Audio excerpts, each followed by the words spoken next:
Assalamualaikum warahmatullahi wabarakatuh. Selamat pagi, salam Waalaikumsalam. sejahtera. Ini artinya mungkin ada beberapa yang harus kita ya artinya masukan aja masukan. Salah satunya adalah eh, ada suatu kan gini bahwa PSBB itu fungsinya apa sih? Karena ada yang setuju ada yang tidak. Tadi disebutkan kalau yang setuju, kalau yang tidak. Sebenarnya PSBB itu uh, yang setuju maksudnya saya setuju itu tentang yang tidak setuju kan katanya meningkatkan ekonomi dan maksudnya apa itu? Karena kan gini, PSBB itu fungsinya adalah untuk menekan laju insiden ya, artinya peningkatan dari penularan. Tapi bagaimana keterkaitan ekonomi kan gitu kan? Tapi yang tidak setuju katanya, oh ini kan hanya untuk ekonomi. Ini mungkin ada suatu kerancuan. Salah satunya adalah mungkin kata itu karantina. Disebut karantina ya. Kalau karantina lain dengan PSBB karena tidak dikenal itu karantina itu di dalam uh, peraturan Perpres yang ada.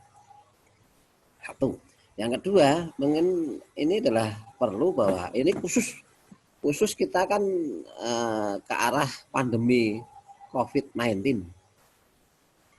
Tapi oke di dalam um, kerangka teori disebutkan bahwa ada vektor. Nah, ini apakah itu mestinya kan kerangka teori biarpun itu adalah kerangkanya Gordon, tapi mungkin apakah vektor itu masih disebutkan di dalam COVID-19?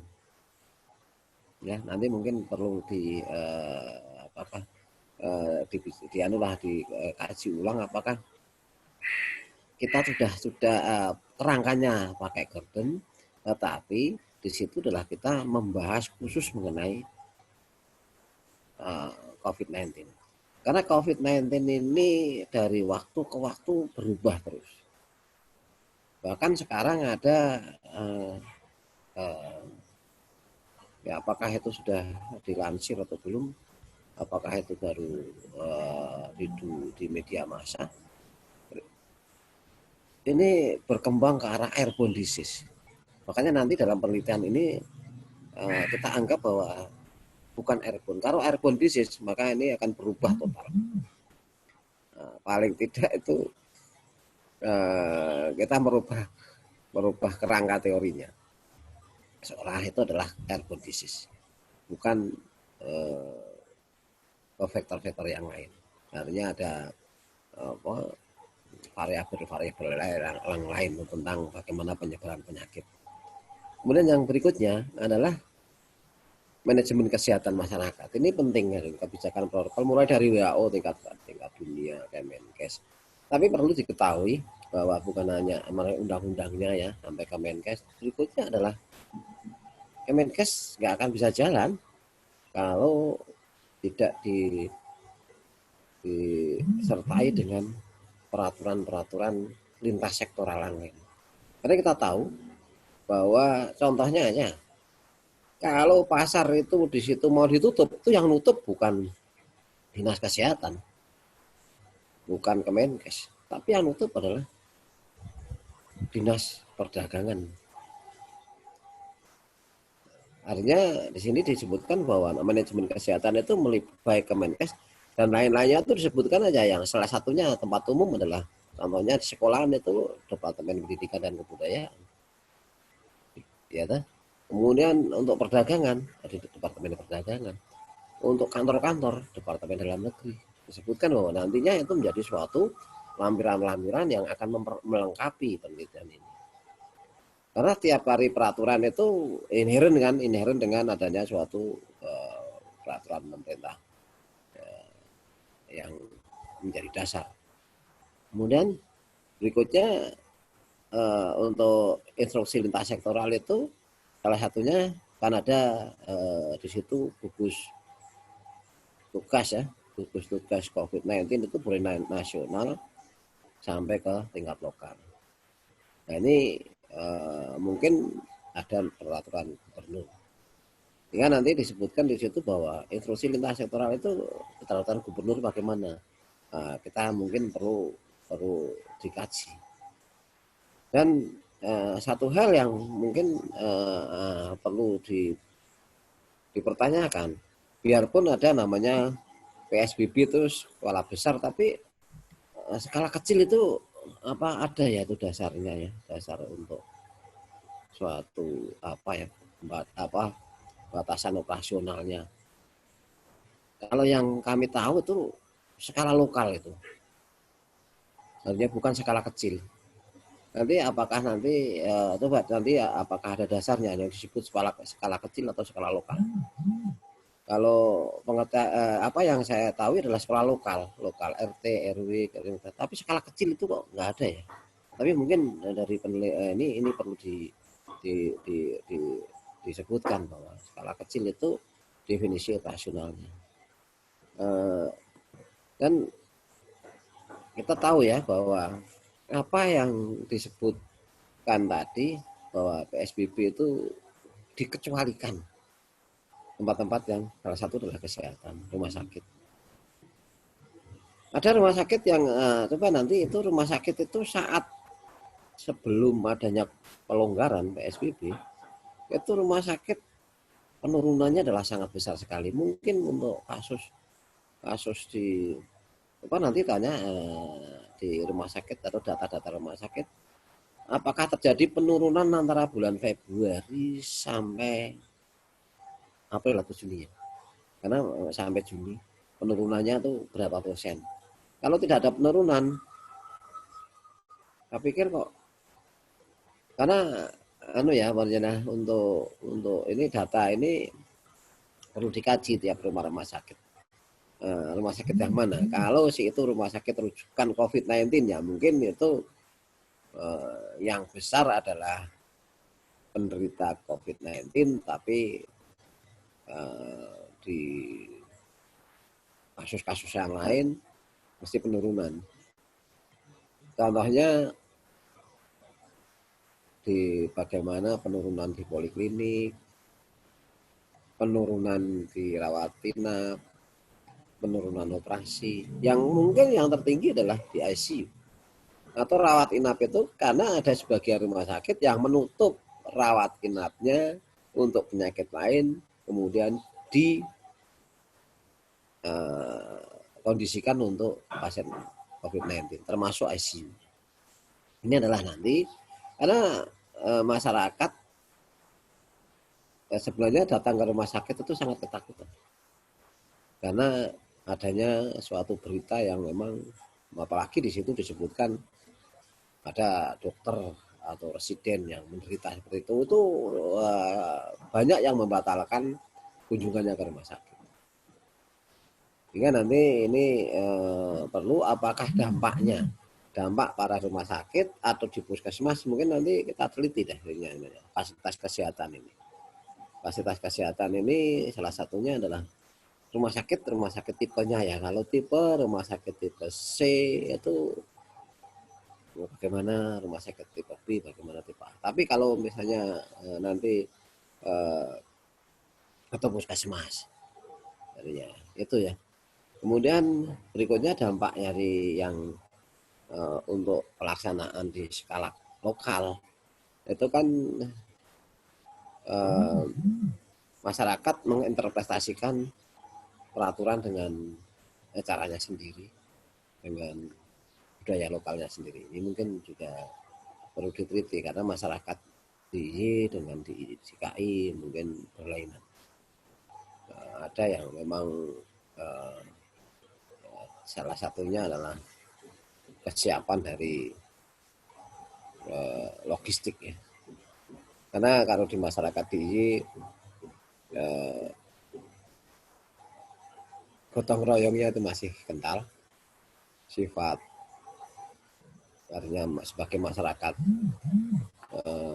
komunal dalam arti patembayan itu masih sangat kental, tapi mungkin dibandingkan dengan DKI apakah itu sama atau tidak.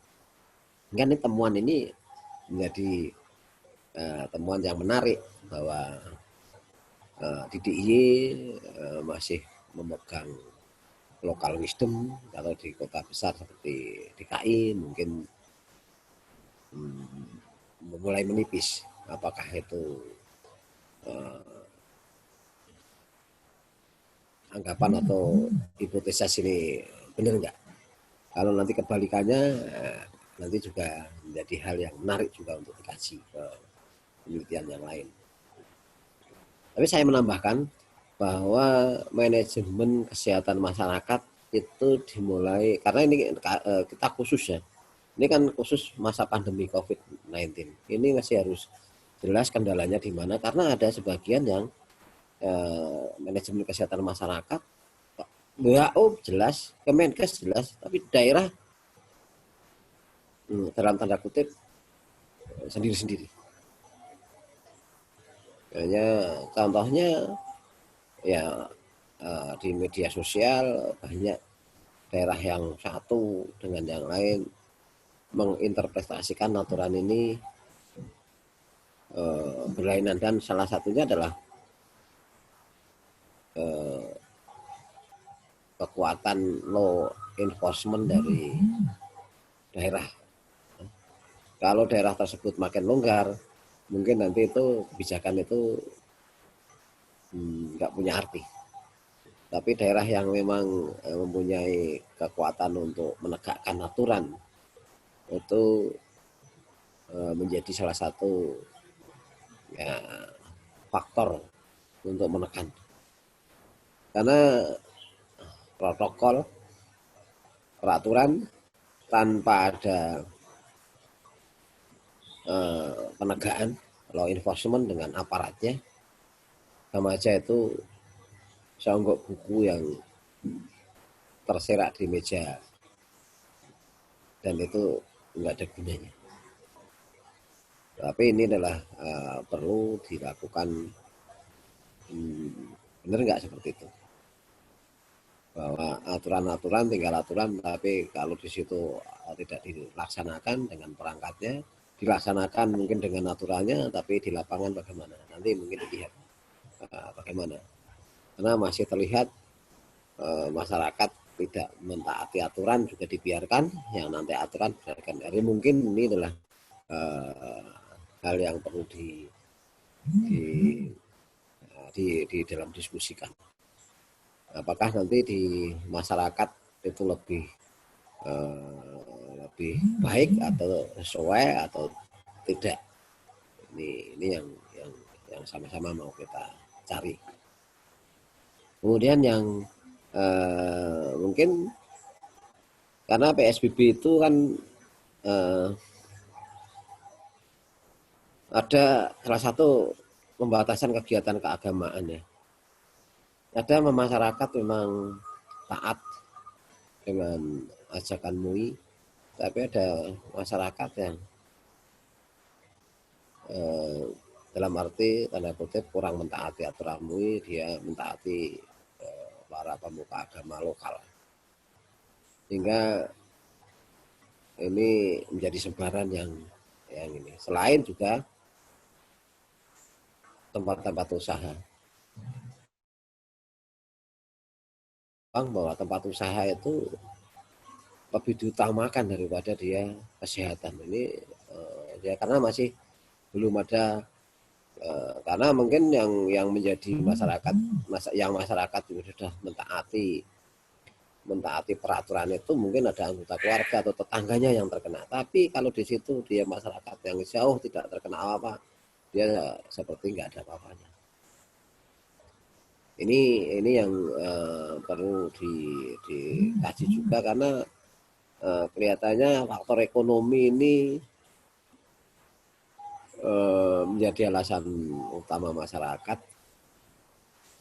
dan juga